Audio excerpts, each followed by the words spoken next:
जी, मेरा नाम doctor server Chaudhary है। एस्ट्रेलियन पॉलीक्लिनिक में मैं काम करता हूँ as a pulmonologist and sleep physician. आज हम बात करेंगे नाक बंद होने की मुख्तलिफ वजूहात और उनकी पोटेंशियल ट्रीटमेंट और इलाज की। तो नाक का बंद होना बहुत एक कॉमन प्रॉब्लम है और इसकी जो सबसे कॉमन वजह है वो आमतौर पे नाक की इन्फेक्शंस होती हैं जो कि डिफरेंट वायरसेस करवाते हैं, जैसे इन्फ्लुएंजा है, पैरा इन्फ्लुएंजा है, राइनो वायरस है। वो तमाम वायरस जिससे आपको नजर काम होता है वो सबसे आपकी नाक इनिशियली तो पानी की तरह खारिज होता है, लेकिन बाद में ये बंद भी हो सकती है, कंजेशन भी हो सकती है, ब्लॉक भी हो सकती है और ये आमतौर पे कुछ दिन का प्रॉब्लम होता है, उसके बाद ये ठीक हो जाता है। इसके बाद दूसरे कॉजेज में आपकी क्रोनिक इन्फेक्शंस होती हैं, एक्यूट और क्रोनिक इन्फेक्शन जैसे साइनस की होती है जिसके अंदर आपकी साइनस में इन्फेक्शन हो जाती है, आपका उसमें डिस्चार्ज काफ़ी थिक होता है, आपको साइनस की जगह पे दर्द भी हो सकती है, आंखों में दर्द हो सकती है, हेडेक या सर दर्द का प्रॉब्लम भी होता है।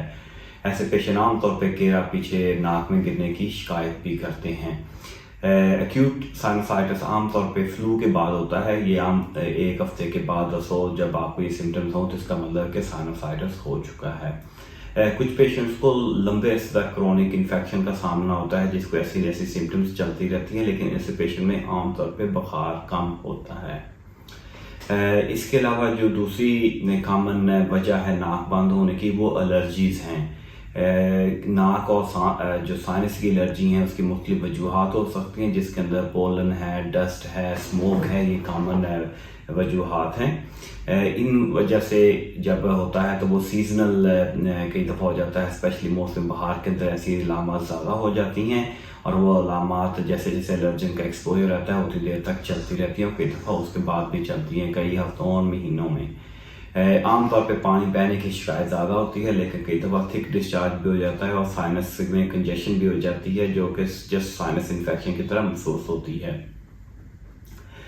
इसके अलावा बच्चों के अंदर एडिनॉइड्स ग्लैंड होते हैं जस्ट लाइक टॉन्सिल्स जैसे होते हैं गले के अंदर, इस तरह जो नाक के बिल्कुल पीछे एडिनॉइड्स होते हैं जो कि बच्चों में बढ़ जाते हैं जिस वजह से उनको एक तो सांस लेने में तकलीफ होती है, दूसरा उनकी नाक अक्सर बंद रहती है, कंजेशन रहती है, नेजल सिक्रेशंस होती हैं, क्रॉनिक कॉफ उनको प्रॉब्लम रहता है। इसके अलावा कुछ रेयर कॉजेज भी हैं और उनमें मैं बात करना चाहूँगा स्लीप एपनिया की। तो स्लीप एपनिया के अंदर नाक के अंदर कंजेशन अक्सर हो जाती है, स्पेशली जब पेशेंट सुबह के वक्त उठते हैं तो उनकी नाक में कंजेशन होती है, उनमें नाक से सांस लेने में दुश्वारी भी हो सकती है।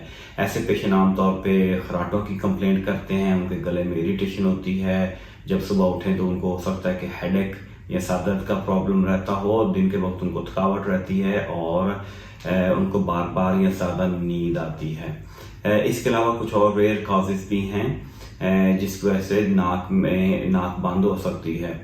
एक और कॉज जो मैं बताना भूल गया वो है डेविएटेड नेजल सेप्टम। जब आपकी नाक की हड्डी अगर टेढ़ी हो तो उस वजह से एक साइड के ऊपर जो नेजल साइनसेस होते हैं उनकी क्लियरेंस का प्रॉब्लम होता है, तो उसकी वजह से भी कि जो क्रॉनिक साइनस का प्रॉब्लम होना शुरू हो जाता है डेविएटेड नेजल सेप्टम की वजह से, और ऐसे पेशेंट में आमतौर पर सर्जरी की ज़रूरत होती है।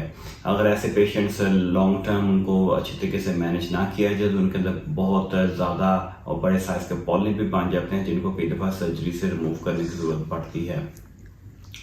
अगर हम बात करें कि बंद नाक के इलाज की तो वो डिपेंड करता है कि उसकी वजह क्या है। अगर उसको एक्यूट फ्लू या वायरस की वजह से नाक बंद है तो वो आमतौर पर 2, 3, 4 दिन तक रहता है।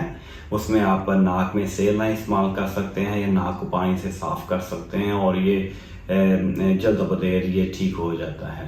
अगर एलर्जिक राइनाइटिस की बात करें तो उसके अंदर जो उसकी टिपिकल ट्रीटमेंट होती है या तो एंटीहिस्टामिन की टैबलेट होती हैं, एलर्जी की टैबलेट इस्तेमाल कर सकते हैं, या उससे भी जो इफेक्टिव और बेहतर इलाज होता है कि वो नाक के अंदर स्प्रे मिलता है वो हम इस्तेमाल करते हैं। उसमें डिफरेंट मेडिकेशंस होती हैं जो कि इन्फ्लेमेशन को कंट्रोल करती हैं, तो आमतौर पे इससे जो पेशेंट्स की अलामात हैं वो काफ़ी हद तक कंट्रोल हो जाती हैं।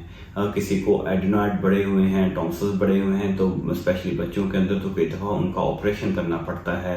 इसी तरह जिसका डेविएटेड नेजल सेप्टम हो उसका भी ऑपरेशन करना पड़ता है उसके इलाज के लिए। और अगर किसी को स्लीप एपने की वजह से नाक का प्रॉब्लम है तो हम उसको ऐसी पेप थेरेपी से ट्रीट कर सकते हैं, उनके अलामत ठीक हो सकती हैं।